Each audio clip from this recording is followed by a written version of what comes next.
अभी तक आपने सुना। सुवन ने उसे ओके का मैसेज कर दिया। सुवन को 15 करोड़ रुपए इकट्ठे करने थे जिससे वो हिमांशु को शीशे में उतार सके। वो टाइम लेकर विश्व के साथ कमिश्नर के पास पहुंचा। वहां जो प्लान बनाया गया वो सिर्फ उसके पकड़े जाने का था, बट सुवन चाहता था उसके साथ वो डॉक्टर विवेक को भी काबू में ले और जुनैद और उनके बेटे को भी। सारे उसी प्लानिंग पर काम करने लग गए, इसी उम्मीद से कि सक्सेस होगा या नहीं। अब आगे सबको इस मिशन पर काम करते हुए 4 दिन बीत चुके थे। कमिश्नर ने सुवन के दिए नंबर को ट्रेस करके मेरठ का पता निकलवाया। यूपी पुलिस के साथ कांटेक्ट किया गया ताकि जिस टाइम ये वहाँ रेड डाले उनके साथ लोकल पुलिस का साथ जरूरी चाहिए। यही सोचकर सारा सेटअप तैयार किया गया। सुवन रोज हॉस्पिटल जाता, सौम्या से सारा दिन बैठकर बातें करता, उसे एक एक बात बताता, पर वो एक बात पर भी जरा सा भी रिएक्ट नहीं करती। टाइम दिन पर दिन बीतता जा रहा था। दूसरी तरफ इंस्पेक्टर शेखर धीरे धीरे अपने पुराने रूटीन पर लौट रहे थे। उनको सब याद आता जा रहा था, पर कभी कभी ऐसा होता था कि उनका दिमाग बिल्कुल सोने की तरफ चला जाता था और वह आजकल और परसों सब भूल जाते थे। फिर डॉक्टर उनको इंजेक्शन देते थे, तब जाकर वो अपनी हालत में वापस आते हैं। ये उनकी पोस्ट सर्जरी इफ़ेक्ट था। डॉक्टर देशमुख ने रोमा और देशराज को पहले ही बता दिया था कि शेखर को इस हालत से बाहर आने के लिए कम से कम 6 महीने चाहिए। इसलिए शायद उसको डॉक्टर देशमुख ने अपने सामने वाले कमरे में अपनी निगरानी में रखा था। 2 महीने से ज़्यादा समय बीत चुका था। सुवन ने राजवीर का टिकट और वीज़ा दोनों ले जाकर उसको दे दिए और उसे लंदन के लिए उड़ा दिया ताकि वो यहाँ पर पीछे का काम आराम से कर सके। दूसरी तरफ रवि को भी इंस्ट्रक्शन दी गई कि वो जितनी जल्दी हो सके मरियम के बेटे का पता लगाए। हर तरफ सब उलझा हुआ था। जितना सुलझने की कोशिश किया जाता उतना ही उलझ जाता था। पर इतने झमेले के बीच सुवन के माथे पर एक भी सिकन नहीं थी। वो दिन भी आ गया जिस दिन सुवन ने हिमांशु से मिलने जाना था। तय था कि उसके साथ विश्व जाएगा। मीसा को इसके बारे में कुछ भी नहीं बताया गया था। घर से निकलते हुए विश्व ने रोज़ की तरह मीसा को एक हक किया और वैसे ही अपनी बाहों ने लेकर बहुत देर तक खड़ा रहा, फिर चल दिया। पलट कर बोला, सुवन के साथ गुरुग्राम से बाहर जा रहा हूँ, रात में लेट हो जाऊँगा, अगर ज़्यादा लेट हुआ तो वहीं सो जाऊँगा। मीसा, नहीं विशु, घर आना, मैं वेट करूँगी। ओके स्वीट, कहकर विश्व निकल गया। आज वो जा तो रहा था पर उसे लग रहा था कि कुछ छूट रहा है। जल्दी से वो विचारों को झटक कर सुवन के घर पहुंचा। उसने अपनी गाड़ी वहीं पार्क की और सुवन की ब्लैक मर्सिडीज़ निकाल ली और हॉर्न देना शुरू किया। आ रहा है बाबा, कहकर सुवन फ़ोन पर बातें करते हुए नीचे आ रहा था। इस उम्र में भी वो किसी राजकुमार से कम नहीं लग रहा था। ब्लैक कलर का सूट, आंखों पर चश्मा, हाथ में महंगी घड़ी, हमेशा की तरह वो औसम लग रहा था। अब चले महाराज, गाड़ी में बैठते हुए सुवन बोला। विश्व ने हंसते हुए गाड़ी स्टार्ट कर दी और बोला, पता है सुवन, आज भी तो उन 20 साल के लड़कों को मात देता है जो जवानी की दहलीज पर पैर रखते हैं। सुवन हंसते हुए, ये सब तेरी सोहबत का असर है, वरना मैं तो कब का बूढ़ा हो गया होता, कहकर दोनों हंस दिए। विश्व, सुमन, आज पता नहीं क्यों मन घबरा रहा है, लग रहा है कि जो जैसा दिख रहा है वैसा है नहीं। सुवन, डर मत, मैं हूँ ना, अगर कुछ भी होगा ना तू वहाँ से निकल लेना, मैं सब संभाल लूँगा। विश्व, साले ज़्यादा बोल मत, आज से नहीं कॉलेज के टाइम से हम दोनों साथ हैं और जो भी किया है साथ किया है, आगे भी साथ करेंगे, इतना याद रख, तेरा साथ छोड़कर तो नहीं भागूंगा, कहकर विश्व ने गाड़ी बढ़ा दी। पूरे रास्ते में वो पुलिस वालों से पूरे टच में थे। जैसे जैसे आगे बढ़ते जा रहे थे उनके साथ साथ पुलिस वाले उनकी लोकेशन ट्रेस करते जा रहे थे। एक वक्त ऐसा आया जब वो उस जगह पहुंच चुके थे जहां का एड्रेस हिमांशु ने उनको दिया था। उसने बाहर से मैसेज करके हिमांशु को बताया कि हम बाहर पहुंच चुके हैं। हिमांशु ने 2 लड़कों को उनको लेने के लिए बाहर भेजा। गाड़ी खड़ी करके दोनों ने अपनी गन निकालकर अपने कोट के नीचे अपनी पैंट में डाल ली। लड़के ने आते ही उनके हाथ से बैग लेने की कोशिश की तो सुवन बोला, ये बैग मैं खुद ले लूँगा, चलो। वह दोनों उनको लेकर अंदर चल दिए। वो कोई बंद फैक्ट्री थी जहाँ चारों तरफ अंधेरा था। अंदर जाकर वह हिमांशु के सामने खड़े थे। वहाँ जाकर हाथ मिलाया और बोला, सॉरी मिस्टर शर्मा, आपको मैंने इस टाइम और इस जगह पर आने के लिए कहा, मेरी मजबूरी थी। सुवन, मैं समझ सकता हूँ, इतनी बड़ी डील आप या तो किसी 5 स्टार होटल में बैठकर कर सकते हैं या फिर ऐसे बंद फैक्ट्री में, कहकर हिमांशु ने हल्की सी स्माइल दी। हिमांशु, आप पेपर लाए हैं? सुवन, सारी पेपर तो गाड़ी में रह गए विश, प्लीज़ तुम जाकर पेपर ले आओ। अगली सीट के पास नीचे लिफाफा रखा है, उसके अंदर सारे पेपर हैं। हिमांशु, रुको, अपने साथ लड़का भी लेकर जाओ। दोनों की बातें बाहर कमिश्नर के साथ सब पुलिस वाले भी सुन रहे थे। पुलिस वालों से सब डाउन करने को कह दिया। विश्व नीचे आया और गाड़ी में से लिफाफा निकाल कर वापस ऊपर तेज कदमों से चला गया और ले जाकर टेबल पर रख दिया। इतने में सामने से विवेक निकल कर आया और बोला, हाँ जी मिस्टर सुवन प्रसाद शर्मा जी, कैसे हो आप? सुवन, मैं ठीक हूँ, पर मैंने आपको पहचाना नहीं। विवेक, ऐसे कैसे हो सकता है, आप मुझे ना पहचाने और मैं आपको पहचानता हूँ। आप जो कर रहे हैं वो हम करके कई साल पहले करके छोड़ चुके हैं, ये सोच कर चलिए। अगर तुम डाल डाल है तो हम पात पात हैं। कहकर वो हिमांशु के पास से होता हुआ सुवन के पास आकर खड़ा हो गया और सुवन के मुंह पर थप्पड़ मारने के लिए जैसे ही उसने हाथ उठाया, विश्व ने उसका हाथ पकड़ लिया। डॉक्टर विवेक, ये गलती मत करना, विश्व ने घूरते हुए कहा। विवेक, तो चलिए पहले हम आप ही के मार देते हैं। आप दोनों की वजह से हम दोनों यहाँ कुत्ते की तरह दर दर भटक रहे हैं। तुम्हें क्या लग रहा था कि हम तुम्हें पहचानते नहीं हैं? हमने जानकर तुम दोनों को यहाँ बुलाया है। दोनों के दोनों खड़े एक दूसरे का चेहरा देख रहे थे। दोनों ये तो समझ चुके थे कि वो फंस चुके हैं, पर इन लोगों को ये बात किसने बताई? पर अब जब उनको पता चल ही गई है तो अब उनके साथ उनके हिसाब से निपटना होगा। इसके लिए दोनों अपने आप को तैयार कर रहे थे। हिमांशु ने हंसते हुए ड्रिंक ग्लास उठाया और मुंह को लगा लिया। गिलास खाली करते हुए बोला, अब ये जो पैसे आप लेकर आए हो, इन पैसों को यहाँ रखो और चुपचाप दीवार की तरफ मुँह करके खड़े हो जाओ। सुवन विश्व ने आंखों ही आंखों में एक दूसरे के साथ बात की, क्योंकि दोनों एक दूसरे को बहुत अच्छे से समझते थे। फिर सुवन बोला, चलो अच्छा है, तुम्हें ये पता लग चुका है, पर देर से ही पता चला कि हम कौन हैं। पर हमें तुमसे तो कुछ भी नहीं चाहिए, हम तो बस तुम्हारे साथ एक डील फाइनल करने आए हैं। तुम्हें डील फाइनल करो, पैसे लो और हमें जाने दो। और साले, वो जो बाहर मामे अपने साथ लेकर आया है उसका क्या? विवेक चिल्लाया। मैं किसी मामे को लेकर नहीं आया, अभी तुम्हारा लड़का विश्व साथ नीचे गया था, पूछ उसको, कोई मामा दिखा? सुवन ने बड़े आराम से जवाब दिया। विवेक ने लड़के की तरफ देखा तो उसने नामे गर्दन हिला दी। सुवन, देखिए मिस्टर कौशिक, तो लड़ाई झगड़े में और ना ही खून खराबे में यकीन करता हूँ। मैं एक सीधा सा नियम मानता हूँ, जियो और दूसरों को जीने दो। पर अगर कोई मेरे गिरेबान में हाथ डालता है तो मैं उसका हाथ तोड़कर पूंछ बनाने में 1 सेकंड नहीं लगाता। और रही बात, अगर तुम सबको ये बात समझ में नहीं आ रही है तो मुझे तुमसे ये डील करनी ही नहीं है। कहकर उसने हाथ दूसरे तरीके से भी समझाना आता है। चल विश्व, कहकर जैसे ही सुवन ने हाथ ब्रीफकेस की तरफ बढ़ाया, इससे पहले वो ब्रीफकेस उठा पाता, उसके हाथों के ऊपर 2 हाथ और रख गए। एक हाथ जुनैद का था और दूसरा हाथ विवेक का। विवेक, तुम्हें यहाँ लाने का मकसद ही यही था, ताकि ये पता लगा लिया जाए कि हमारे बारे में पुलिस को क्या क्या पता है। सुवन गुस्से से, देख बे, ना तो मैं पुलिस वाला हूँ और ना ही पुलिस और तुम्हारे बीच का इंटरप्रेटर ठीक से समझ आया तुझे। जो तुझे लग रहा है वो तू जान और तेरे आसपास वाले बढ़िया होगा। तुम वो काम करो जो तुम्हें करना चाहते हो। अब मैं ये डील नहीं करना चाहता, इसलिए मैं जा रहा हूँ।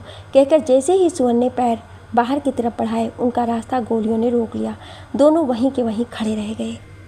देख विवेक, मैं तुझसे कह रहा हूँ, मुझे इस खून खराबे में कोई इंटरेस्ट नहीं है, इसलिए बेहतर यही रहेगा हमें यहाँ से जाने दिया जाए। अगर तुम नहीं मानना चाहते हो तो मजबूरन मुझे वो करना पड़ेगा जो मैं नहीं करना चाहता। सुवन गुस्से से बोला।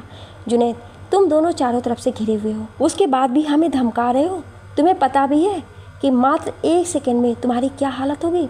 मिट्टी में जस्तो नेदर हो जाओगे तुम। सुवन, 1 सेकेंड में 1000 मिली सेकेंड होते हैं जुनैद, और 1 मिली सेकेंड ये काफ़ी है तुम्हारी मौत के लिए। इतना कहते ही सुवन एकदम तेज़ी से पलटा और अपनी कमर से पिस्टल निकालकर सीधा विवेक के घुटने के ऊपर गोली चला दी। विवेक के गिरते ही जुनैद और हिमांशु तेज़ी से सुवन की तरफ लपके। वो वहाँ तक पहुँच पाते उससे पहले ही विश्व उन पर गोली चला चुका था। बाकी तीनों लड़के वहाँ से डरकर भागते, इससे पहले पुलिस वाले अंदर आ गए और उनको गिरफ्तार कर लिया।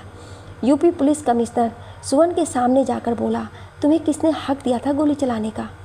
सुवन, सर, लाइसेंस वाली बंदूक है, छुपकर नहीं चलता, अपनी जान बचाने के लिए मैंने उन पर फायर किया है, तो आप मुझे एडवाइस नहीं दे सकते हैं कि क्या ठीक है क्या गलत है। तीनों में से मरा कोई नहीं है, क्योंकि मैंने उनमें से किसी की जान नहीं ली है, बस अपनी जान बचाई है। आप इनको संभालो। दिल्ली पुलिस कमिश्नर बिना कुछ बोले सुमन के पास गए और बोले, कुछ ऐसा करना था तो पहले हमें बता देते। सुमन धीरे से कमिश्नर के कान के पास मुंह करते हुए, करना नहीं चाहता था सर, पर यूपी पुलिस इनके साथ मिली है। इनको हमारे यहाँ आने का पता चल चुका था। मेरे पास और कोई चारा नहीं था। अगर मैं उन पर गोली न चलाता तो ये मुझे मार डालते। मजबूरन अपनी रक्षा करने के लिए मुझे गोली चलानी पड़ी। आप परेशान मत होइए, मैं और विश आपको अपनी पिस्टल सेंडर कर देते हैं। बाकी मैं खुद ही कोर्ट में देख लूँगा। बस आप इनको जितनी जल्दी हो सके यहाँ से दिल्ली शिफ्ट कीजिए, वरना कुछ ही देर में आपको इनके मरने की खबर आ जाएगी। कहकर सुमन हिमांशु के पास पहुंचा, जो अपना कंधा पकड़े खून से लथपथ वहां बैठा था, और बोला, हिमांशु तुम्हारा बेटा कहाँ है? हिमांशु कराहते हुए, मरियम के पास। सुमन, मरियम के पास नहीं है, इसीलिए तुमसे पूछना चाहा मैंने। उसे मरियम को दिया था, इसलिए मरियम बता सकती है कि वो कहाँ है। वो ठीक तो है ना? चिंतित होते हुए हिमांशु ने पूछा। पता नहीं मुझे, कहकर सुमन विश्व के साथ वहाँ से निकल गया और अपने लायर को सारा किस्सा बताकर कल सुबह कोर्ट खुलते ही अपनी अग्रिम जमानत के कागज लगाने को कहा। दिल्ली और यूपी पुलिस काफ़ी देर तक इसी बहस में लगी रही कि इनका इलाज कहाँ किया जाए। आखिरकार दिल्ली से प्रेशर के बाद दिल्ली पुलिस ने उनकी कस्टडी दी गई और उनको इलाज के लिए दिल्ली के सफदरगंज में एडमिट किया गया। सुमन ने लायर का फ़ोन रखते ही सिगरेट जला ली और सोचने लगा, यार सुमन, 11 साल बाद आज पहली बार पिस्टल चलाई। माँ कसम, रॉयल फीलिंग आ रही थी। सुमन, हाँ, सोचा नहीं था कभी डराने के अलावा चलाऊंगा भी। चल, जो हुआ ठीक हुआ, कहकर वो फिर सोचों में डूब गया। फिर एकाएक बोला, ये तीनों के तीनों यहाँ थे? मलिक नहीं था, इसका मतलब हिमांशु का बेटा मलिक के पास होना चाहिए। कहते ही रवि को फ़ोन मिला दिया। जैसे ही रवि फ़ोन उठाता है, हाँ जी सर। रवि, तुम कहाँ हो इस टाइम? रवि, मैं इस टाइम बेंगलुरु में हिमांशु और मरियम के घर के बाहर। सुमन, तो सुन, उनके घर के सामने वाले घर में मलिक रहता है। किसी भी बहाने से उसके घर में जा और देख वहाँ मरियम का बेटा है क्या। बस मुझे पता करके बता दे, बाकी मैं देखता हूँ। रवि, ओके सर, देख कर बता रहा हूँ, कहकर फ़ोन रख दिया। उधर कमिश्नर उन तीनों की फ़ोटो लेकर जेल पहुंचा और जेलर से मरियम को बुलाने को कहा। उसने आते ही जलती आंखों से उसकी तरफ देखा, पर बोली कुछ नहीं। कमिश्नर, क्यों मरियम, तुम्हारे रकीब नहीं आए तुम्हें बचाने और तुम तिहाड़ पहुंच गई? मरियम ने कोई जवाब नहीं दिया और अपने नाखून से बेंच को कुरेदती रही। चलो कोई ना, ये देखो, कहकर उन्होंने सारी फ़ोटो उसके सामने रख दी। जैसे ही उसने फ़ोटो देखी, अचानक बोल पड़ी, ये नहीं हो सकता, तुम झूठ बोल रहे हो कमिश्नर। मुझे ना तो तब झूठ की ज़रूरत थी और ना अब है। अब तो बता दो वो मासूम कहाँ है? मरियम, उसे मैंने 15 लाख में एक निग्रो को बेच दिया। कमिश्नर, कहाँ दिया उनको? मरियम, अफ्रीका एवेन्यू रोड पर मंदिर के पास, और पैसे वो मलिक को देगा। कमिश्नर, और ये मलिक कहाँ मिलेगा? मरियम, मलिक अपने घर बेंगलुरु वाले फ्लैट पर है। और हाँ साहब, 12 तारीख को निग्रो से मलिक पैसे लेने सर्कल बार कनाट प्लेस आएगा। कमिश्नर, 12 यानी कल? मरियम, हाँ। कमिश्नर, तुम कैसी घटिया माँ हो मरियम, तुम्हें तो माँ कहते हुए भी मुझे नफरत हो रही है। मरियम ने कोई जवाब नहीं दिया। मरियम की निशानदेही पर रेड करके बच्चे को रिकवर करके उस छोटे बच्चे को अनाथ आश्रम में भेज दिया गया। मलिक और निग्रो को अरेस्ट कर लिया गया। सुमन को इस बच्चे के लिए बहुत ही ज़्यादा बुरा लग रहा था। वो जब भी सौम्या के पास जाता, हमेशा उसी बच्चे के बारे में बैठे घंटों बातें करता रहता। घर आता तो पूरी रात इंटरनेट पर सौम्या से संबंधित केस और इसकी रिकवरी का नोट्स एवं थीसिस पढ़ता रहता। एक तरह से उसने अपने आप को पूरी तरह से सौम्या को समर्पित कर दिया था। धीरे धीरे 1 महीना और बीत गया। उधर लंदन में ना तो राजवीर सौम्या के बच्चों का पता लगा पा रहा था और ना यहाँ सौम्या होश में आ रही थी। इस बीच बस एक काम अच्छा हुआ था कि शेखर अपने पूरा होश संभालने लगा था। अब उसे दौरे भी कम पड़ते थे। उसके दौरों के बीच का अंतर भी बढ़ गया था, यानी वो ज़िंदगी की तरह धीरे धीरे बढ़ रहा था। उसे अब सब याद आने लगा था। जब भी उसका दिल करता, वो सौम्या के पास जाकर बैठ जाता और उससे बातें करता। इन्हीं सब परेशानियों के बीच जब सुमन बैठा सौम्या से बातें कर रहा था, विश्व भी वहीं था। विश्व के फ़ोन पर लायर का फ़ोन आया। वो सुवन से बता ही रहा था कि लायर ने क्या कहा। इसी बीच विश्व ने कुछ ऐसा कहा जिसे सुनते ही सौम्या ने कुछ सेकंड के लिए आंखें खोल दी, मगर उसी पल उसने वापस आंखें बंद कर ली। दोनों ने देखा पर दोनों ही कुछ ना समझ सके, ना कुछ बोल पाए। विश्व ने सिस्टर को आवाज़ देकर डॉक्टर को बुलाने को कहा। सुवन सौम्या का हाथ पकड़े अपनी धड़कनों को संभाल रहा था और विश्व हाथ जोड़े ऊपर वाले से प्रार्थना कर रहा था। आपके बताए अनुसार कुछ उम्मीद की किरण दिखी है, शायद अब ये जल्दी ही होश में आ जाएगी, डॉक्टर देशमुख सौम्या को देखते हुए बोले। दोनों ने डॉक्टर का शुक्रिया अदा किया। उसके बाद सुवन को विश्व की बात ध्यान आई और विश्व से बोला, विश्व लायर क्या कह रहा था? विश्व, अरे हाँ, वो कह रहा था कि शायद 1 या 2 पेशी में ही हमें कविश की कस्टडी मिल जाएगी। सुवन, सुकून वाली बात है ना विश्व, कितने साल के बाद मेरा बेटा मेरे पास होगा और मैं उसे अपनी बाहों में ले पाऊंगा। कहते हुए सुवन की पलकें हल्की सी भीग गईं। विश्व भी जानता था कि सुवन कविश से बहुत प्यार करता था। शायद इसी प्यार को उसकी कमजोरी बनाने और उसे तोड़ने के लिए अवंतिका ने उसे उससे दूर भेज दिया था। विश्व, रो क्यों रहा यार? तू भी ना, तुझे कम से कम उम्मीद तो है, कविश तेरे पास आ जाएगा। पर हमें देख, मुझे और मीसा को तो ये उम्मीद ही नहीं रही कि हमारा कोई अपना भी होगा जिसके लिए हम भी परेशान होंगे। सुवन, कब से तुझे कह रहा हूँ कि तू कोई बच्चा गोद ले ले, पर तू सुनता ही नहीं है। पता नहीं तेरे दिमाग में क्या चलता रहता है। विश्व, अब तो लगता है कि कर ही ले, ज़्यादा लेट ना किया जाए क्योंकि उम्र बढ़ रही है। पता नहीं कब भगवान टपका दें, फिर उस बच्चे को कौन देखेगा? मीसा कैसे उसे अकेले संभालेगी? सुवन, कोई ना, मैं हूँ ना, तू जा पहले टपक ही ले, कह कर दोनों हंस दिए। सुवन को उन दोनों के ख्याल के साथ साथ दिलो दिमाग में विश्व के लिए कुछ अच्छा ही चल रहा था और वो सोच रहा था कि जब इसने किसी बच्चे को गोद लेना ही है तो क्यों ना हिमांशु का बेटा ही ले ले। उसने 1-2 बार इनडायरेक्ट विश्व को कहने की कोशिश भी की, पर वो इस समय इस पर ध्यान नहीं दे रहा था। हार कर उसने उसे उसके हाल पर छोड़ दिया। पर आज जब उसने कहा तो सुवन ने भी सोचा कि क्यों ना इसे एडवाइस किया जाए। तो सुवन ने बोला, देख विशु, इतने टाइम से हम दोनों साथ हैं तो मैं एक बात कहना चाह रहा हूँ, मानेगा? विशु, सुवन, जो तेरे दिल में चल रहा है वो मुझसे छुपा नहीं है। थोड़ा सा इंतज़ार कर भाई, कभी इसको घर आने दे, फिर मैं तेरे दिल की भी पूरी करूँगा। पर अभी जो काम पहले ज़रूरी है उनको कर ले। सुवन चुप हो गया और सोचने लगा कि इसने पूछने की ज़रूरत भी नहीं समझी। पता नहीं क्या आइडिया लगा रहा है, शायद ये कविश की बात कर रहा हो। चलो बाद में बात करता हूँ आराम से। दोनों वहाँ से निकल लिए। घर जाते हुए उसने लायर से बात की, सारी डिटेल पता की और फिर घर पहुँचते ही ये खुशखबरी माँ को दी। कान्हा जी, तुमने मेरी सुन ली। जिस दिन मेरे घर का चिराग घर पर आएगा तो मैं वृंदावन आकर परिक्रमा पूरी करूँगी। माँ हाथ जोड़कर बोली। सुवन, अरे माँ, कुछ भी बैठे बैठे मांग लेती हो, कैसे चलोगी? पैदल? बोलो। अरे लला, पैदल नहीं, तेरे और कवि के साथ गाड़ी में चलूँगी। ये कोई मेरी उम्र है पैदल चलने का? 16 कोस पूरे करने को कहकर माँ हंसते हुए चल दी। उधर लंदन में राजवीर ने एक एक करके सारे हॉस्टल और पीजी छान लिए। अनु और तक्ष का कहीं पता नहीं चला। एक दिन वो बार में बैठा अनु की फ़ोटो अपने फ़ोन पर देख रहा था और अपना ड्रिंक ले रहा था और खुद में बड़बड़ा रहा था, यार कहाँ फंसा दिया सुमन सर ने। 1 महीना हो गया है परदेश के धक्के खाते, पर इन दोनों बच्चों को कहीं नहीं ढूंढ पाया। बिना लिए गया तो सुवन प्रताप गोली मार देगा कहकर वो एक सिप में पूरा गिलास खाली कर गया। वेटर से इशारा करके एक ड्रिंक और मंगवाया। जैसे ही वेटर ने ड्रिंक रखा और खाली गिलास उठाया, उसकी नज़र राजवीर के फ़ोन की खुली फ़ोटो पर गई। अनेक्स, वेटर के मुंह से एकाएक निकला। राजवीर, क्या कहा तुमने? मैं सुन नहीं पाया, दोबारा बोलना। वेटर, नथिंग सर, सॉरी कहकर वो घबराया सा गिलास लेकर वहाँ से चला गया, पर यह नहीं जानता था कि उसके सामने बैठा आदमी डिटेक्टिव है जो उड़ती चिड़िया के पंख पहचान जाता है। राजवीर ने ड्रिंक ख़त्म किया और ऐसे दिखाना शुरू किया कि उसे इस वेटर की बात में ध्यान नहीं दिया है। सामने बार गर्ल डांस कर रही थी। उसने उसकी तरफ देखना शुरू किया। छोटी सी उम्र की लड़की थी जिसने अभी जवानी की दहलीज पर कदम ही रखा था।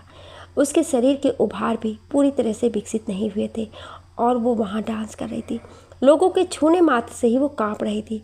उसे देखते हुए भी राजवीर एक नज़र उस बेटर पर थी। वो उसकी एक एक हरकत पर नज़र रखे था। 1 बज गया, बार बंद होने का टाइम हो गया था। राजवीर वहीं टेबल पर ही सिर रखकर सो गया। सब चले गए। बार मालिक उस बेटर के साथ आया और राजवीर को जगाने लगा, पर वो तो ऐसे दिखा रहा है जैसे उसने बहुत ज़्यादा चढ़ा ली हो। टोनी, तुम्हें कितनी बार कहा है कि किसी भी नए कस्टमर को ज़्यादा ड्रिंक सर्व मत किया करो। अब इसकी हालत देखो, कौन है, कहाँ रहता है, हम कैसे इसे इसके घर तक पहुँचाएंगे, बोलो। बेटर, सिर्फ 2 सर्व किए थे, उसमें ही लुढ़क गए। इसमें मेरी क्या गलती है? आप क्या करें इसका ये तो सोचो। दोनों वहीं कुर्सी पर बैठ गए और उसे जगाने की कोशिश करने लगे। बाकी के लड़के बार साफ करने लगे। सर, एक बात कहूँ? टोनी रेस्टोरेंट मालिक के पास आते हुए धीरे से बोला। हाँ बोलो। सर, जब मैं इसे ड्रिंक सर्व कर रहा था ना, तो इसके फ़ोन में अनेक्स की फ़ोटो खुली थी। क्या? मालिक एकदम चौंक गया। अब क्या मुसीबत आने वाली है उस बेचारी पर? बड़ी मुश्किल से तो उसने अपनी पहचान छुपाई है।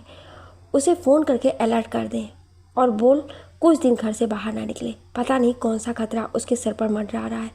ठीक है सर, कहकर टोनी वहाँ से पानी लेने चला गया। पानी का गिलास लाकर उसे राजवीर के चेहरे पर डाला। राजवीर ने थोड़ी सी आंखें खोली, फिर बंद कर ली। राजवीर ऐसे दिखावा कर रहा था जैसे वो होश में है ही नहीं, पर उसने उन दोनों की सारी बातें सुन ली थी और वो भी जान गया था कि आसानी से ये दोनों कुछ नहीं बताएंगे। फिर भी वो और उम्मीद में वैसे ही पड़ा रहा। आखिरकार बार मालिक और वेटर ने मिलकर राजवीर को बार के बाहर बड़े बेंच पर लिटा दिया और बार बंद करके चले गए। उनके जाते ही राजवीर उठा। उठते ही उसने सुवन को फ़ोन मिलाया। हाँ बोल राजवीर, कुछ पता चला? राजवीर, सर, जो यहाँ मुझे पता लगा वो अभी आधा अधूरा है। आपने मुझे कहा था कि दोनों बच्चे हॉस्टल में हैं, पर दोनों बच्चे मुझे यहाँ के किसी भी हॉस्टल में या पीजी में नहीं मिले। आज जो मुझे पता चला है उसके बाद मैं आपसे जानना चाहता हूँ मैं इसके आगे क्या करूँ। कहते हुए राजवीर ने सुवन को सारा किस्सा कह सुनाया। 1 मिनट के लिए तो सुवन सख्ते में आ गया। अनु, अनेक्स कैसे हो सकती है? और अगर ये अलग है तो कौन है जिसकी पहचान बार मालिक छुपा रहे हैं? उसने राजवीर से बार का नाम पता व्हाट्सएप करके घर जाने के लिए कहा और अगले दिन तक रुकने को कहा, ताकि वो कुछ सोचकर आगे की प्लानिंग बना सके। घड़ी में 3 बज रहे थे। सुवन ने लैपटॉप खोला और सिगरेट जला ली और क्रोम में बार का नाम डाला। बार डिटेल खुलता चला गया। चीरफुल बार, मलिक तिसलोआ, 19 वर्कर्स, 12 लड़के, 7 लड़कियां, सबके नाम जैसे ही अनेक्स पर पहुंचा रुक गया। उसकी डिटेल खोली, सिर्फ नाम और कंट्री इंडिया के अलावा कुछ नहीं था। उसने बार मालिक का फ़ोन लिया और लैपटॉप बंद कर दिया। कुछ गहरी सोच के साथ उसने एक मैसेज किसी को किया। फ़ोन में टाइम देखा, दिन निकल चुका था। उसने फ़ोन रखा और चाय के लिए नीचे फ़ोन करके बेड पर जाकर लेट गया और कुछ ही देर में सो गया। विश उसे फ़ोन करके परेशान हो चुका था, पर उसका वाइब्रेशन पर था और वो गहरी नींद में सो रहा था। फ़ोन उठा ही नहीं रहा था। विश्व ने घर पर फ़ोन किया। नीचे नौकर ने कॉल अटेंड किया। हाँ जी विश्व सर। विश्व, महज सुवन घर पर है? महज, हाँ जी सर, अपने कमरे में सो रहे हैं। विश्व, इस टाइम तक? 10 बज रहे हैं। वो तो कभी इतनी देर तक सोता नहीं है। एक काम कर, उनको जाकर जगा दे। महज, रूम अंदर से बंद है और हमें अंदर जाने की परमिशन नहीं है। विश्व, ओके कोई बात नहीं, मैं उसे ही करता हूँ, कहकर उसे फिर से फ़ोन मिलाना शुरू किया। आधा घंटा बीत गया। सुवन फ़ोन उठाने को तैयार ही नहीं था। हार कर उसने माँ को फ़ोन मिलाया। हाँ बेटा, माँ ने बोला। विश्व, माँ, ऊपर जाकर एक बार सुवन का दरवाज़ा खटखटा दो प्लीज़, हमें कोर्ट जाना है, ज़रूरी पेशी है और वो घोड़े बेचकर सो रहा है। मुझे समझ में नहीं आया कि इस वक्त वो कैसे सो रहा है, जबकि वो तो सुबह उठ के 5 बजे वॉकिंग पर चला जाता है। चल देखती हूँ, जगाती हूँ, कहकर माँ ने फ़ोन रख दिया और वो धीरे धीरे चलते हुए सुवन के कमरे की तरफ बढ़ गई और जाकर दरवाज़ा खटखटाना शुरू किया और बोलना शुरू किया। सुवन, उठ जा बेटा, विश्व कब से तुझे फ़ोन किया जा रहा है, उठ जा, वो तुझे लेने आ गया है। काफ़ी देर दरवाज़ा खटखटाने के बाद सुवन ने दरवाज़ा खोला और बोला, माँ, मैं इतनी देर तक सोता रहा कैसे पता नहीं। माँ, बेटा देख, तेरी चाय भी ठंडी हो गई, चल तू तैयार हो जा, मैं तेरा नाश्ता लगवाती हूँ। विश्व भी आ गया है। सुवन ठीक है माँ कहकर सुवन ने अपने कपड़े लिए और नहाने चला गया। रेडी होकर नीचे आया। विश्व पहले ही वहाँ बैठा था। उनको कोर्ट जाना था। कोर्ट में आज उसके भावी भविष्य की पेशी थी। इतने दिल की कानूनी लड़ाई में आज कोर्ट ने कविश को पहली बार गवाही के लिए बुलाया था। एक 15 साल के बच्चे से ये इन्फॉर्मेशन लेनी थी कि वो अपने मामा के साथ रहना चाहता है या अपने पापा के साथ। नाश्ता करके दोनों कोर्ट पहुंच गए। वहां पर नेताजी, उनका बेटा अंकित और कविश तीनों ही अपने वकील के साथ थे। आज 13 साल में पहली बार कविश और सुवन आमने सामने थे। सुवन ने जैसे ही उसे देखा देखता ही रह गया। बिल्कुल उसका बचपन था, वही डील डॉल, वही चेहरा, वही रंग। उसका दिल किया कि वो भागकर उसको गले से लगा ले, पर उसने अपनी भावनाओं को वहीं रोक लिया और जाकर विश्व के साथ बैठ गया। आज जज के सामने कविश का बयान होना था, तभी उसे कोर्ट लाया गया था। कविश को घर से बहुत पढ़ा कर लाया गया था कि उसे यहाँ क्या क्या बोलना है। जज के बुलाने पर वो विटनेस बॉक्स में पहुँचा तो जज ने पूछा, कविश पुत्र श्री अंकित, आप किसके साथ रहना चाहते हो? अपने मामा अंकित के साथ जिन्होंने आपको 13 साल अपने साथ रखा, या अपने पापा के साथ जिन्होंने आपको जन्म दिया? कविश 2 मिनट के लिए चुप हुआ और उसने मुंह उठाकर एक बार सबकी तरफ देखा और बोला, सर मुझे तो आज तक यही नहीं पता था कि मेरे पापा कौन हैं, क्योंकि मुझे यही बताया गया था कि मेरे पैदा होने के बाद मेरे पापा ने मुझे और मेरी मम्मी को छोड़ दिया है, इसलिए मेरे मामा यानी अंकित ने मुझे गोद लिया और मुझे पढ़ा लिखा रहे हैं। मैं भी इस बात को सच मानता रहा और सबसे ज़्यादा नफ़रत मुझे अपने पापा से थी, क्योंकि उन्होंने अगर पाल नहीं सकते थे तो पैदा क्यों किया। इतने साल में इसी गुस्से के साथ जीता रहा, पर यहाँ आने के बाद भी मुझे उनसे मिलने नहीं दिया गया, या ये कहा जाए मैं ही उनसे मिलना नहीं चाहता था। पर मैं एक इंसान का शुक्रगुजार हूँ जिसने मुझे मेरे पापा की पूरी सच्चाई बताई। कविश रोते रोते बोले जा रहा था। उसके रोने से उसकी बातें सुनकर कोर्ट में बैठे सब लोग रो रहे थे। अवंतिका का वकील उठा और उसने कविश के हाथ पर हाथ रखा और बोला, बेटा सवाल ये नहीं है कि तुम्हारे पापा कैसे हैं और तुम्हारे मामा कैसे हैं, सवाल ये किया गया है कि तुम किसके साथ रहना चाहोगे। जज साहब उसका जवाब मांग रहे हैं तुमसे। उसने एक बार आंखें उठाकर अपने मामा की तरफ देखा और बोला, मैं अपने पापा के साथ रहना चाहता हूँ, क्योंकि मेरे पापा इतने बुरे नहीं हैं जितने मुझे बचपन से बताए गए थे। अंकित का मुंह एकदम उतर गया, उसकी आंखों में खून उतर आया। वो गुस्से में उठकर खड़ा हुआ और बोला, रहेगा तू इसी हरामी की औलाद ना, खून तो तेरे अंदर इसी का है। सपोले को जितना मर्जी दूध पिला लो, वो कभी अपना नहीं बनेगा, सांप ही रहेगा। उसकी बातें सुनकर सुवन भी गुस्से से बिफर पड़ा। मुंह संभाल के बात करो, ऐसी वाली बकवास मैं किसी की नहीं सुनता हूँ। भूल जाऊँगा कि मेरे सामने कौन है। उन दोनों की गहमा गहमी देख कर जज ने उनको शांत करने के लिए बाहर निकलने के लिए बोल दिया। सुवन सॉरी बोलकर वहीं बैठ गया। लंच से पहले सारी दलीलें हो चुकी थी। लंच ब्रेक के बाद जज ने आज ही कोर्ट का फैसला देना था, सो अब वहीं बैठे इंतज़ार कर रहे थे। अंकित बार बार कविश को डांट रहा था, उसने गलत स्टेटमेंट क्यों दिया। कल तक तो उसी के साथ रहना चाह रहा था, आज उसे अचानक ये क्या हुआ, उसे अपने मन को बदल लिया। कविश, मामा मैं भी आज तक आपकी बातों के हिसाब से चल रहा था। जो आपने और माँ ने मुझे बताया वही सब मेरे लिए सही था, पर मुझे नाना और धाई माँ ने बताया कि मेरे पापा इतने बुरे नहीं जितनी बुरी सोच मैंने बना रखी है।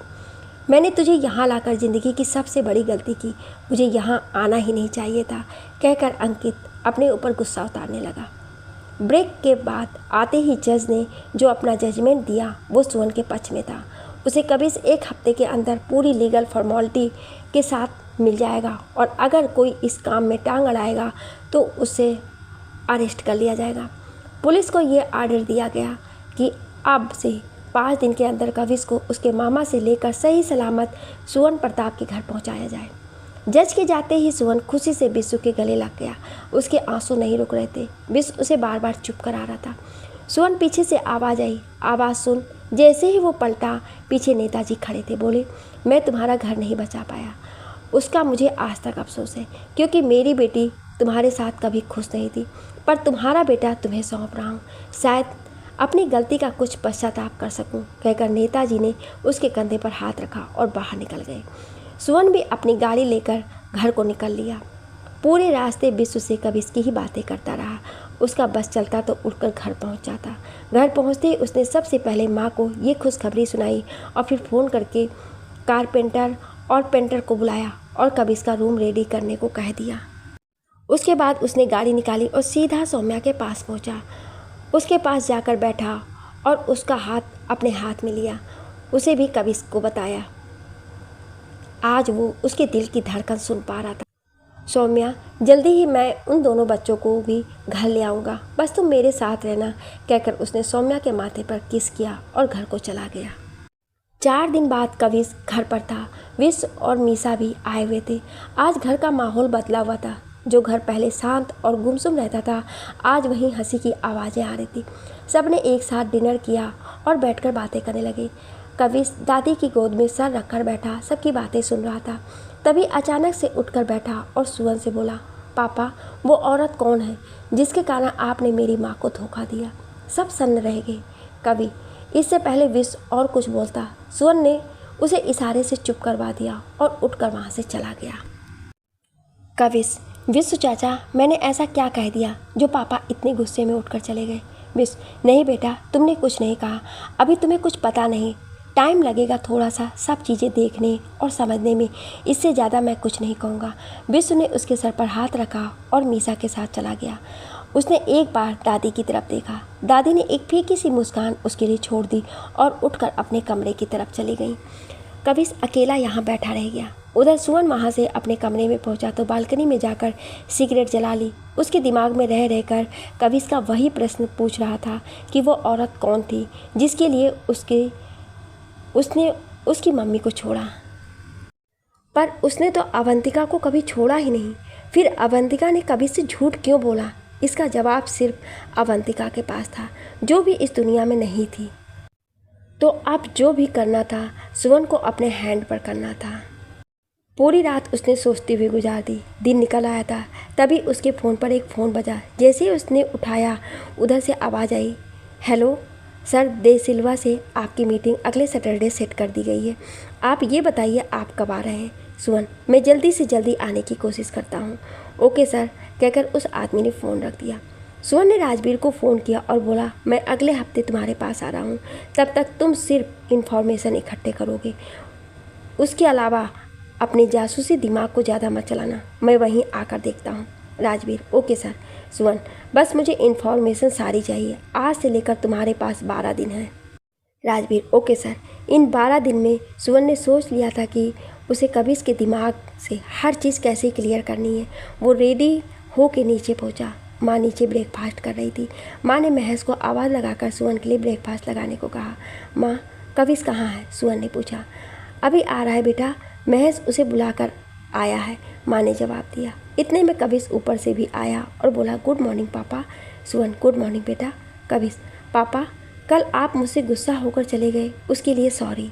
सुवन, नहीं बेटा, मैं तुमसे गुस्सा नहीं था, बस तुमने सवाल ऐसा किया था, उसी का जवाब ढूंढने गया था। ब्रेकफास्ट कर लो, फिर बात करते हैं, कहकर वो नाश्ता करने लगा। आखिरी में अपनी चाय का कप उठाया और सोफे पर जाकर बैठ गया और विश्व को फ़ोन करने लगा। रख दे बबुआ, आ गया, पलट कर देख, कहते हुए विश्व गेट से अंदर आया और इशारे से महज को चाय के लिए बोल दिया। उसके बगल में बैठ गया और सामने उसके कविश बैठा सुवन की तरफ अपनी बात के जवाब की राह देख रहा था। सुवन, देखो बेटा, जिस उम्र में तुम अभी हो वहाँ तुम्हें अच्छा बुरा समझाना मुश्किल है, पर मैंने तुम्हारी माँ को कभी नहीं छोड़ा। मरते दम तक वो मेरे साथ थी। इसकी गवाही तुम्हें तुम्हारी नानी, तुम्हारी दादी और बाकी तुम जिससे पूछना चाहो वो दे देंगे। मैं नहीं जानता कि अवंतिका ने तुमसे झूठ क्यों बोला। कविश, पर पापा, आपकी लाइफ में कोई थी ना जो आपने मॉम को बताया था? सुवन, हाँ बेटा, मैं किसी को पसंद करता था। वो दुनिया की भीड़ में कहीं खो गई थी। मैंने उसे बहुत ढूंढा पर वो नहीं मिली। फिर मुझे लगा कि वो मेरी किस्मत में नहीं है, तो मैं तुम्हारी मॉम से शादी कर ली। पर मैंने उसे सच बताया और उसे उसका पूरा हक दिया, क्योंकि वो लड़की मेरी ज़िंदगी में तब नहीं थी। कविश, तब नहीं थी मतलब? यानी अब है? सुवन, हाँ बेटा, अब है। मिलना चाहोगे उससे? चलो आज तो मैं उससे मिलवाता हूँ। कविश बहुत ही समझदार बच्चों की तरह रिएक्ट कर रहा था। नहीं पापा, मुझे नहीं मिलना है, क्या करूँगा मिलकर? सुवन, नहीं बेटा, एक बार चलो, मैं तुम्हें आज अपने अतीत से मिलवाता हूँ, जो मुझे 16 साल बाद मिला, कहकर वो चाय पीने लगा। बिस उसे बहुत आश्चर्य से देख रहा था। ऐसे क्या देख रहा है तू? कभी इस बच्चा नहीं है। उसके दिमाग में जो जहर मेरे लिए भरा हुआ है उसे मैं ख़त्म नहीं कर सकता, पर उसे क्लियर करके अपने दिल को थोड़ा सा सुकून तो दे सकता हूँ। आज शाम को घनश्याम की मीटिंग है, उससे पहले हम लोगों को सौम्या के पास चलना है। आज मैं कविश को उस लड़की से मिलवाना चाहता हूँ जिससे मैं शादी से पहले प्यार करता था, या कह लो कि एक साइड प्यार था। क्या सुवन, वो लड़की तुझे मिल गई? माँ ने आंखें बड़ी करते हुए पूछा। हाँ माँ, मिल गई। तो मुझे भी मिलवा दे उससे। ज़रूर माँ, पर अभी नहीं, जल्दी ही मिलवाता हूँ। सुवन और बिस कविश को लेकर हॉस्पिटल पहुँचे। कविश थोड़ा असमंजस में था कि सुवन उसे क्यों लाया है, पर बिना सवाल किए साथ साथ चलता गया। जैसे ही आईसीयू के बाहर पहुँचे, सुवन उसका हाथ पकड़कर अंदर ले गया और बोला, लो बेटा, मिलो उस लड़की से जो शादी से पहले मेरा प्यार थी। इसे तो उस प्यार के बारे में पता भी नहीं है, पर ये यहाँ कैसे? उसकी हालत देखकर कविश ने पूछा। ज़रूर बताऊँगा बेटा, पर अभी एक अर्जेंट मीटिंग है मेरी, सो मुझे वहाँ जाना है। रात में मिलते हैं, तब बात करते हैं। तुम ड्राइवर के साथ घर चलो, मैं विश्व के साथ मीटिंग में जा रहा हूँ, कहकर सुवन ने उसे घर भेज दिया और खुद निकल गया। रास्ते में विश्व ने बोला, तुझे क्या लगता है अब आगे क्या होगा? सुवन, जो भी होगा देखा जाएगा। अच्छा सुन, हम दोनों वीज़ा के लिए अप्लाई कर देना, नेक्स्ट सैटरडे को लंदन पहुँचना है। विश्व, हो गई दे सिल्वा से मीटिंग फिक्स? सुवन, हाँ हो गई। विश्व, यार तू कितनी सिगरेट पीता है, तेरे फेफड़े जल जाएंगे। सुवन मुस्कुराकर उसकी तरफ देखकर, तू है ना, सब संभाल लेगा। उधर कविश घर पहुंचा। दादी, मिल आया उस लड़की से? कविश, दादी वो तो हॉस्पिटल के आईसीयू में है। दादी, क्या? कहकर दादी बैठ गई। कविश के पूछने पर दादी ने कविश को सब बता दिया जो सुवन के साथ उस वक्त हुआ था। दादी, माँ और मामा ने मुझसे कितने झूठ कहे कि पापा आज भी उसके साथ हैं, और मैंने आंखें बंद करके उनकी बात मान ली थी। मैं तो पापा से माफ़ी भी नहीं मांग सकता। कविश ने रोते हुए बोला। कोई ना कविश, जब जागो तब सवेरा। विश्व अंदर आते हुए बोला। पीछे ही सुवन था। कविश भागकर उसके गले लग गया। आई एम सॉरी पापा, मैंने आपको गलत समझा। कोई नहीं बच्चे, कोई तो आया जो मुझे गलत सही समझा, वरना तो ये जो सामने बैठा है वो तो हमेशा मुझे सही ही कहेगा। और बोलते हुए माँ के पास जाकर बैठ गया। सुवन, तेरा यही दोस्त अस्पताल में था जिसके बारे में तूने मुझे उस दिन बताया था? हाँ माँ। लला कितना झेलता है, फिर भी तेरे चेहरे पर सिकन नहीं आती। माँ, इसके नाम का मतलब ही ऐसा है, ये दूसरों को सिकन दे देगा, खुद नहीं दिखाएगा। विश्व ने माँ की तरफ देखते हुए बोला। सुवन का मतलब सूरज होता है दोस्तों। वीज़ा आते ही सुवन विश्व के साथ लंदन पहुँच गया। वहाँ जाकर सबसे पहले राजवीर से मिला। राजवीर ने शाम तक सारी इन्फॉर्मेशन लेकर होटल आने को कहा। फिर उस आदमी से मिला जिसने उसकी दे सिल्वा से मीटिंग फिक्स की थी। वो दे सिल्वा के बार में नहीं गया, बल्कि उसे अपने होटल में बुलाया। जैसे ही दे सिल्वा आया, सामने रखा ड्रिंक लिया। सुवन ने सीधा प्रश्न किया, मुझे तुमसे ज़्यादा कुछ नहीं पूछना है, बस अनेक्स के बारे में जानना है। होप तुम सब और सही बताओगे। अनेक्स का नाम सुनते ही दे सिल्वा की ड्रिंक मुंह और नाक से निकल गई और वो सुवन की तरफ देखते हुए बोला, तुम उसका फादर है क्या? सुवन, नहीं, फादर नहीं हूँ, क्योंकि उसका फादर अपने कर्मों की वजह से जेल में है। मैं सिर्फ उससे एक बार मिलना चाहता हूँ। क्या तुम मुझे उससे मिलवा सकते हो? दे सिल्वा, फिर तुम कौन हो जो उससे मिलना चाहते हो?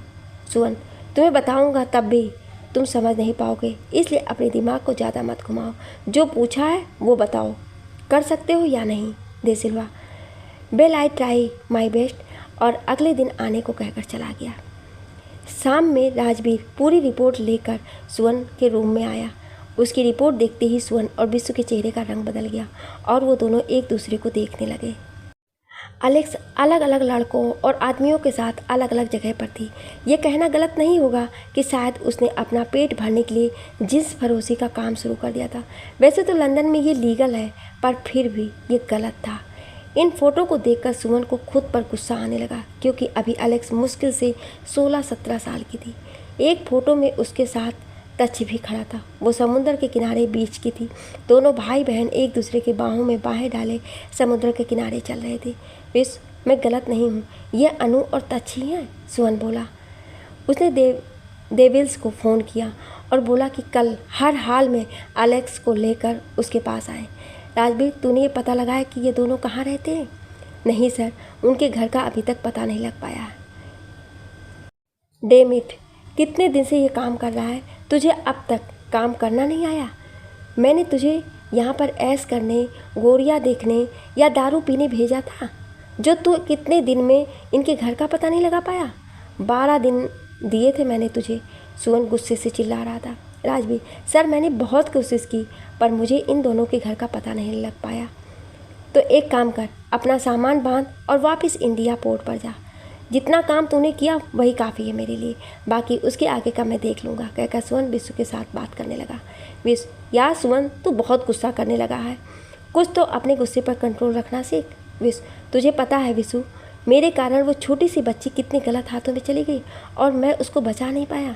अगर मुझे अपनी गलती का पश्चाताप करना है तो उसे सही सलामत सौम्या के पास मुझे लेकर जाना पड़ेगा, वरना ज़िंदगी भर अपने आप को कोसता रहूँगा कि मैं उसे बचा नहीं पाया। अगले दिन डेविस एलेक्स को लेकर सुवन के पास आया। शायद उसने उसे कस्टमर बताया था। एलेक्स ने जो कपड़े पहने हुए थे वो नाम मात्र से थे। ऊपर एक स्पोर्ट्स ब्रा और नीचे एक छोटी सी शॉर्ट्स, पैरों में हील, बाल खुले, बिल्कुल जुम्बा गर्ल लग रही थी। कमरे में घुसते ही उसने सुवन को हाथ मिलाकर हेलो कहा और थोड़ी सी उसके करीब को आ गई। सुवन ने उसे वहीं रोक दिया और बोला, हेलो एलेक्स, यानी अनु कौशिक, एम आई राइट? एलेक्स एकदम घबरा गई और पलटकर उसने डेविल्स की तरफ देखा। सुवन, घबराओ मत, आराम से बैठो, कहकर उसने विश्व को इशारा किया तो विश्व ने सामने पड़ी हुई हुडी को उठाकर एलेक्स की तरफ उछाल दी। इसे पहन लो, मेरे लिए तुम मेरी बच्ची हो। मुझे नहीं पता ये तुम्हें क्या कह के यहाँ लेकर आया है, पर मेरा ऐसा कोई इरादा नहीं है जो तुम सोच रखी हो। एलेक्स, पर आप मेरा नाम कैसे जानते हो? सुवन, मैं इंडिया से हूँ और स्पेशल दिल्ली से। एलेक्स, ओह, तो तुम मेरे पापा के कुत्ते हो और पापा ने तुमको यहाँ भेजा है। सुवन, नहीं, तुम्हारे पापा इस टाइम जेल में हैं।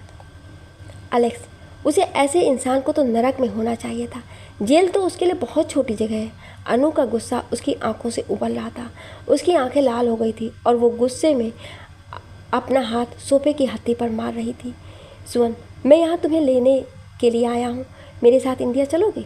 एलेक्स, क्या मैं आपको जानती हूँ? सुवन, तुम मुझे नहीं जानती, पर मैं तुम्हें सिर्फ सौम्या के कारण लेने आया हूँ, क्योंकि जब तक तुम दोनों वहाँ नहीं जाओगे तब तक सौम्या को कोमा से बाहर नहीं ला सकते हैं। एलेक्स, क्या मॉम कोमा में है? कैसे? विश्व ने उसे सारी बात बताई। एलेक्स, इतना कुछ हो गया और हमें पता भी नहीं। मैं कैसे इस बात का यकीन कर लूँ कि आप सच बोल रहे हो, क्योंकि एक बार अपने पापा को यकीन करके देख चुकी हूँ। उन्होंने यहाँ लाकर मुझे ये गंदी गलियों में बेच दिया। वो तो अच्छा हुआ डेविल्स का, जिसने मुझे अपने बार में नौकरी दी और उस गंदगी से निकलने में मेरी मदद की, वरना तो मैं रोज़ कुत्तों द्वारा नोची जाती। सुवन, आओ बैठो यहाँ पर, मैं तुम्हें यकीन दिलाता हूँ कि मैं सच बोल रहा हूँ या झूठ, कहकर उसे डॉक्टर देशमुख को फ़ोन मिलाया और फ़ोन स्पीकर पर डाल दिया। फ़ोन पिक होते ही, हाँ जी सुवन, कहिए। सुवन, सर अभी आप हॉस्पिटल में हैं? डॉक्टर, हाँ हूँ, कहिए। सुवन, तो प्लीज़ आप एक बार सौम्या के कमरे में जाकर वीडियो कॉल ऑन कर सकते हैं, क्योंकि अनु उसकी बेटी उसको देखना चाहती है। डॉक्टर, अरे वाह, यानी तुम उसकी बेटी तक ही पहुँच गए, वेल डन। सुवन, अब सौम्या को होश में आने से कोई नहीं रोक सकता है। ये सब बातें एलेक्स सुन रही थी। जैसे ही डॉक्टर देशमुख आईसीयू में पहुंचे, वहां जाते ही उन्होंने वीडियो कैमरा ऑन किया। सामने पड़ी अनु ने सौम्या को मशीनों में जकड़े हुए देखा तो एकदम से उसके मुंह से चीख निकल पड़ी, मॉम। जैसे ही अनु ने मॉम कहा, डॉक्टर ने फ़ोन को कुछ हद तक सौम्या के कान के पास पहुंचा दिया। सौम्या के हार्ट बीट अनु की आवाज़ सुनते ही हल्की सी वाइब्रेट हुई। मशीनों में हलचल शुरू हो गई, जिसे उन सब ने वीडियो कॉल पर महसूस किया। डॉक्टर ने फ़ोन डिस्कनेक्ट कर दिया। सुवन, वो तुम्हें महसूस कर सकती है, तुम्हारी आवाज़ सुन सकती है, पर खुद को एक्सप्रेस नहीं कर सकती है।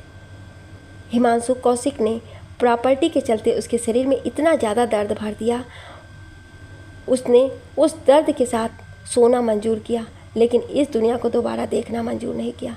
कहते हुए सुवन लिटरली रो रहा था। विश्व उसके आंसू में छुपे उसके दर्द को महसूस कर रहा था।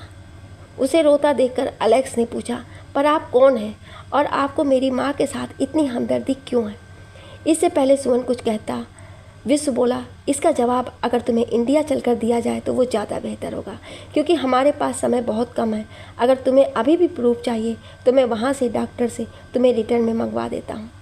पर सर, आप बुरा मत मांगिएगा, मैं अब अपनी माँ के पास जाने के लायक नहीं रही। जो हुआ उसे भूल जाओ, वो एक घटना थी। तुम आज भी उसके लिए वही अनु हो जो 1 साल पहले थी, इसलिए ज़्यादा परेशान मत हो और अपना सामान पैक करो। मैं टिकट का अरेंजमेंट करता हूँ। पर आपको 1 नहीं 2 टिकट का अरेंजमेंट करना पड़ेगा। जानता हूँ तच भी तुम्हारे साथ है, उसको भी साथ लेकर जाएंगे। इस बीच वो बार बार सुमन का चेहरा देख रही थी। क्यों बिना कुछ कहे अपने आंसुओं से अनु को बहुत कुछ समझाने की कोशिश कर रहा था, और अनु समझ भी रही थी, क्योंकि दुनिया ने उस 16 साल की लड़की को 22 साल की लड़की के बराबर बना दिया था। इधर टिकट का अरेंज हुआ। अनु तच को लेकर सुमन के होटल आई। उसने तच का हाथ पकड़ा हुआ था। आज वो लोअर टी शर्ट में थी, तच ने बरमूडा और टी शर्ट पहना था। उसने दरवाज़ा नॉक किया। विश्व ने रूम खोला। जैसे ही तच अनु के पीछे से निकला, विश्व उसे देखते ही गिरते गिरते बचा। सुमन, इसके आगे वो कुछ बोल ही नहीं पाया। सुमन ने सौम्या से मुंह से तच के बारे में सुना था कि काफ़ी सुलझा हुआ और ठहरा हुआ बच्चा था, पर ये वो तच नहीं था। पूरी तरह से सर से पैरों तक नशे में डूबा हुआ एक अफ्रीकन लग रहा था। घुंघराले लंबे बाल, माथे पर गिरे हुए चेहरे पर जगह जगह कटे के निशान थे, बाजुओं पर जगह जगह सिगरेट से जलाए गए निशान थे। सुमन, ये इसे क्या हुआ? अनु, कुछ ज़्यादा नहीं सर, जब हमारे यहाँ लाकर दुर्गति की गई तो ये इस माहौल में ढलना नहीं चाहता था। इसने बगावत की तो उन लोगों ने इसे मार पीट कर और नशे के इंजेक्शन दे देकर इसे ऐसा बना दिया। ये किस दर्द से गुजरा है वो सिर्फ ये और मैं ही जानते हैं। वो तो शुक्र है डेविल्स का कि एक दिन मैं इनसे टकरा गई और इन्होंने वहाँ से भागने में हमारी मदद की, वरना अब तक तो हम कहीं कहीं दूर बिक चुके होते। सुमन ने विश्व को इशारा किया। विश्व ने 2 बंडल निकाल कर डेविल्स को दिए और उससे हाथ मिलाकर थैंक्स कहा। डेविल्स के जाने के बाद उन दोनों ने सुमन ने उनके पासपोर्ट के बारे में पूछा तो पता लगा उन दोनों का पासपोर्ट हिमांशु अपने साथ ले गया था।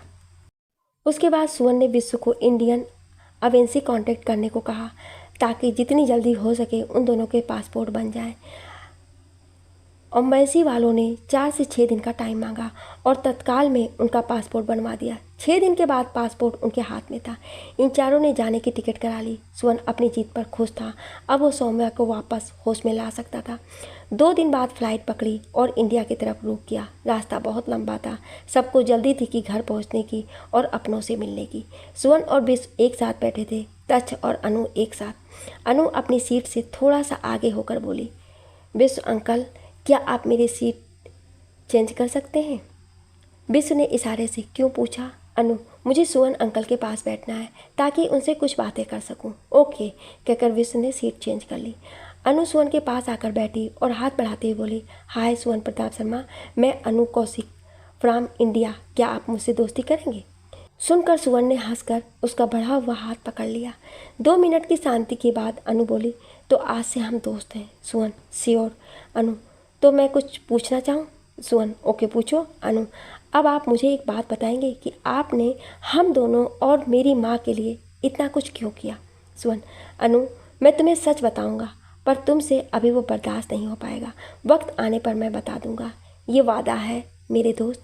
पर मेरा पहला मोटिव सौम्या को कोमा से बाहर निकालना है। उसे कोमा से बाहर लाने के लिए तुम्हारा वहाँ होना ज़रूरी था। सौम्या के तुम लोगों में जान बसती है। अनु, जानती हूँ अंकल, थैंक्स, बहुत बड़े वाला। जैसे ही उसने सुमन को अंकल कहा, विश्व हंस दिया, लेकिन इस बार सुमन ने उसे कुछ नहीं कहा। वो भी स्माइल करके उसे देखने लगा।